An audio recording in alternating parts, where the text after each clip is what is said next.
A year out, Joe Biden is in trouble. Hi there, everyone. I'm Jeff, and this is Plain English, where JR and I help you upgrade your English with current events and trending topics. Today is Monday, November 6th, 2023.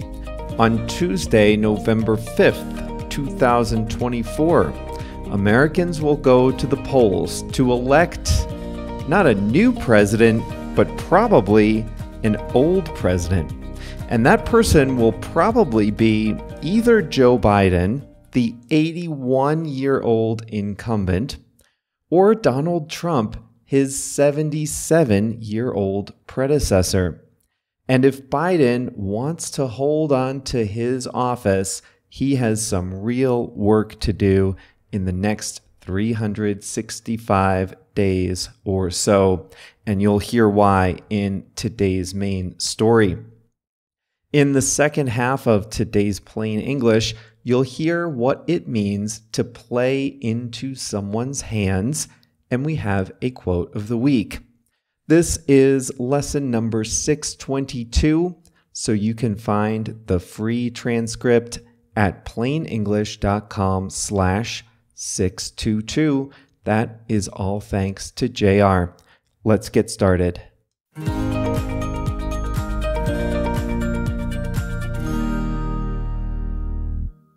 Joe Biden, a Democrat, is almost 3 years into his first 4-year term as President of the United States. He is running for re-election in 2024, and his most likely opponent is Donald Trump. In the last election, Biden won 51% of all votes against Trump's 47%, but polls show them tied in a rematch. America's presidential elections are not as simple as who wins the most votes nationwide, but this is still very concerning for Biden. A year out, he is in real trouble. Let's take a look at the challenges he faces on his road to re-election. First, his age. Biden is going to turn 81 in a few weeks. If he wins a second term, he would begin that second term at age 82 and end it potentially at age 86.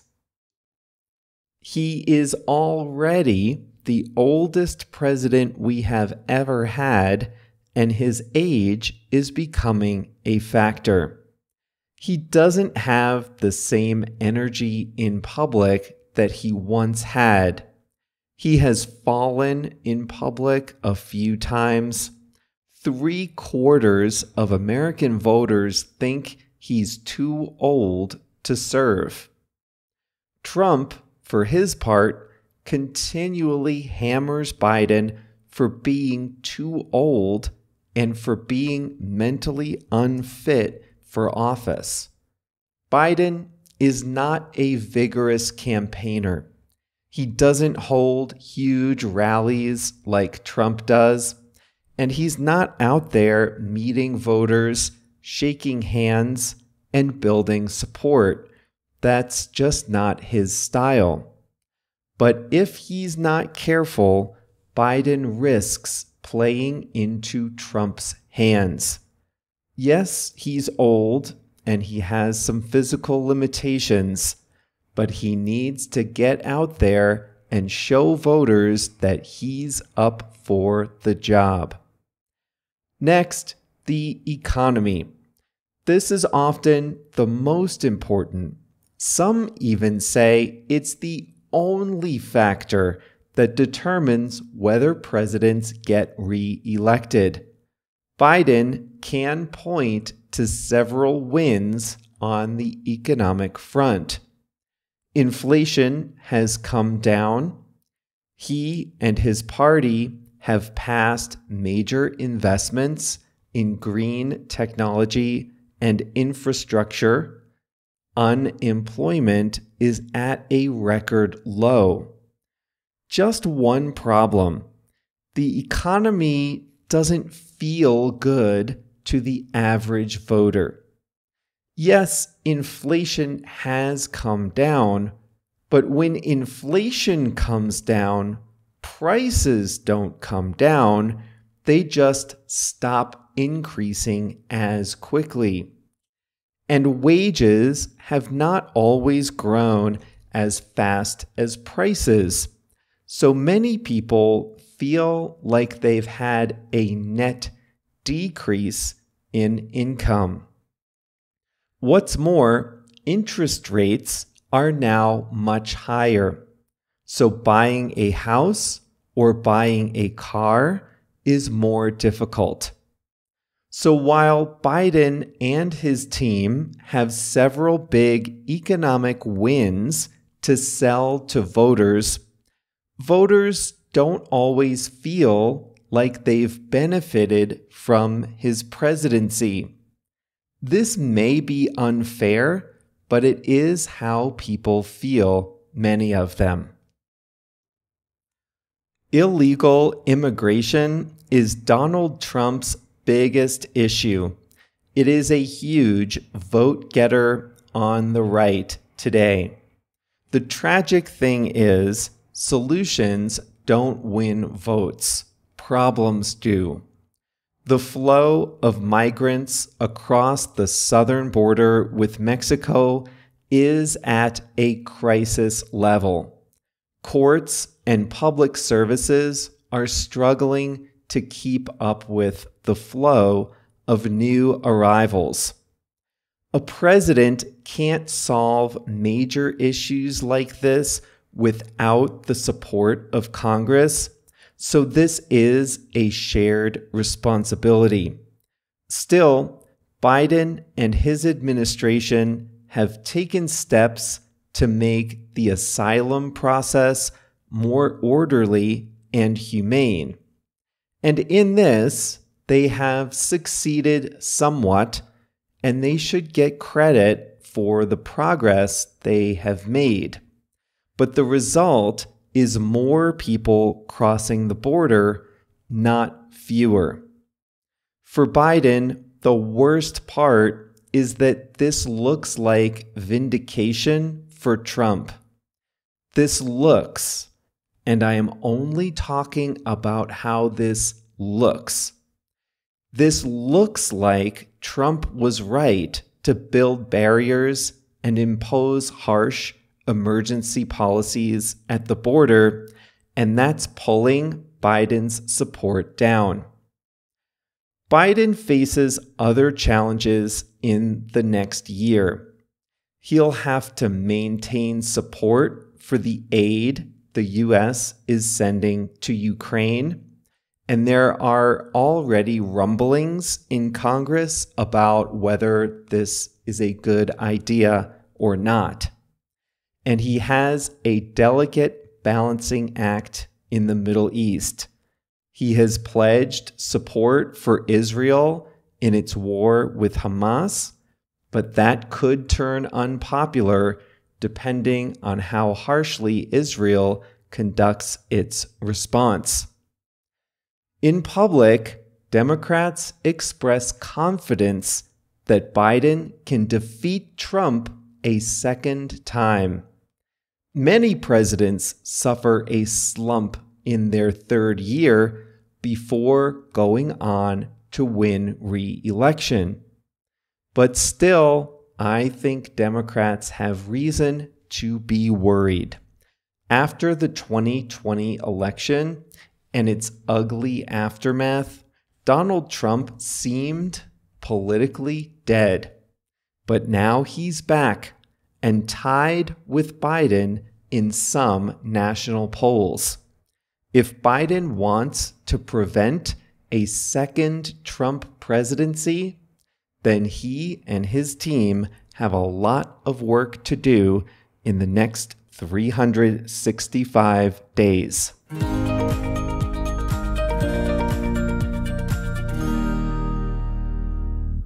A lot can happen in a year, and no president has an easy path to re-election. There are always big challenges. Trump has spent the last 3 years making public appearances and criticizing Joe Biden. Biden has been busy with his job. So there is still a year of campaigning left, and Trump obviously has his own problems. He has multiple trials scheduled between now and Election Day. So it's not time to panic, but if you thought there's no way Trump could return to the White House, then this is your wake-up call.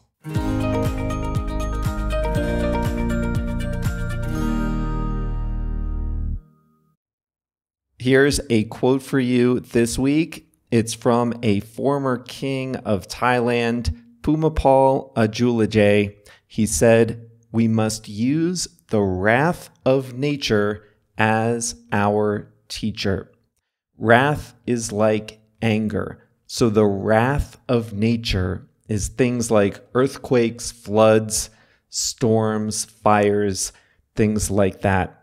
We must use the wrath of nature as our teacher, says the former king of Thailand, Bhumibol Adulyadej.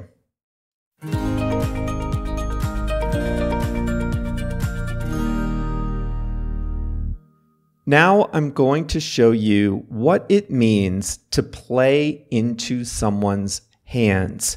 We use this phrase when there are two rivals. They are in a competition. And in a strategic competition, you sometimes want the other side to do something. You want them to do something so that you can take further advantage later.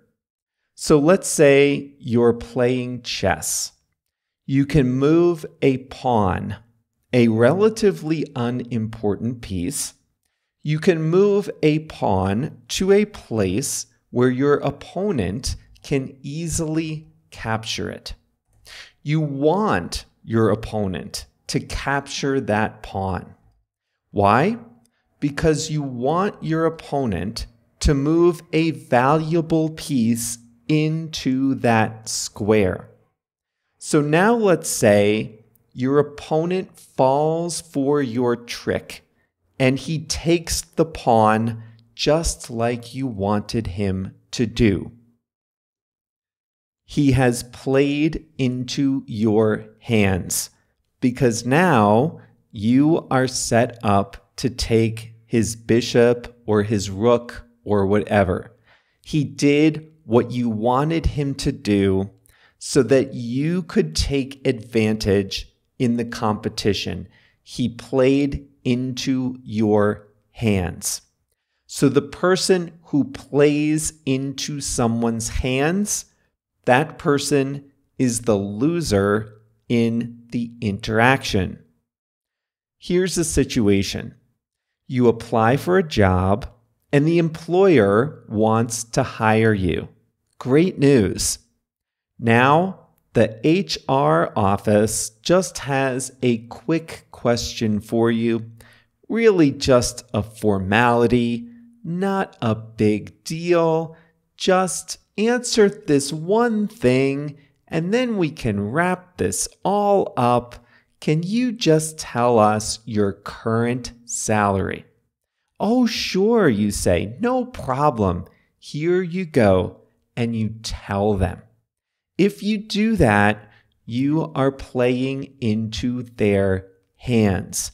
They want to know the number so that they can make you an offer that is best for them. If you tell them your current salary, then you're giving the other side the advantage. You are playing into their hands. In today's story, we talked about Joe Biden's re-election campaign and some of the challenges he faces. The man is about to turn 81 years old. Biden doesn't spend much time at huge rallies. He doesn't shake a lot of voters' hands. He can't jump up onto a stage like he once could. Trump is only 3 years younger than Biden, but Trump is still really good on stage. He doesn't look 77. And Trump is pounding Biden day in and day out, saying Biden is too old, too weak, and he is mentally unfit for office. And I said, unless Biden starts to make more public appearances, he risks playing into Trump's hands. He risks, meaning the danger is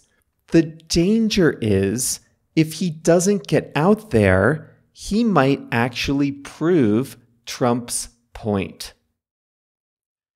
If Biden doesn't get out there and meet voters, if he doesn't show some energy, if he doesn't make his case, then what are voters going to think?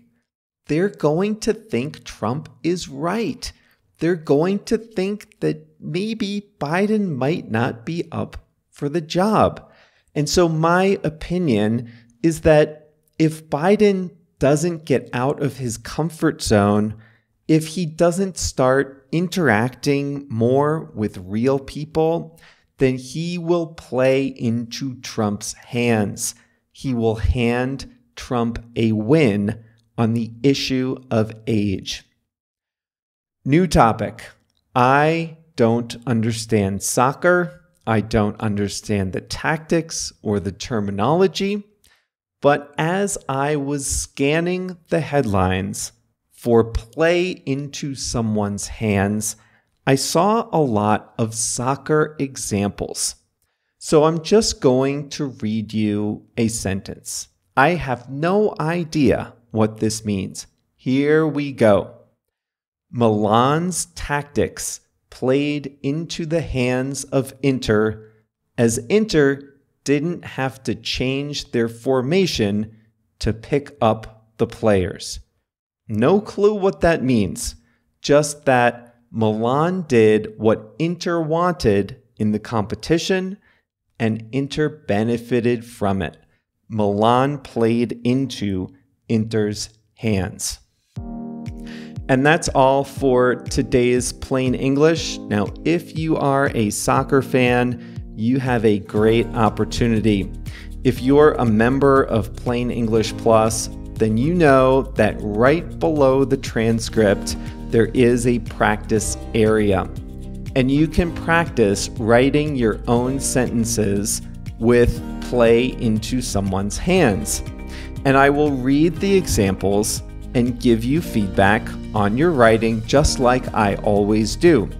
Now, if you're a member, you already know that that's one of the benefits of being a Plus member. Anyway, your opportunity is to write as many soccer-related examples as possible so that I can start to understand a little more. Now, if you're not a soccer fan, that's okay. You can write an example about anything you want. But if you know about soccer, then I would challenge you to write an example of play into someone's hands about that topic. Now, coming up on Thursday's Plain English, Taylor Swift and American football are getting serious. See you then.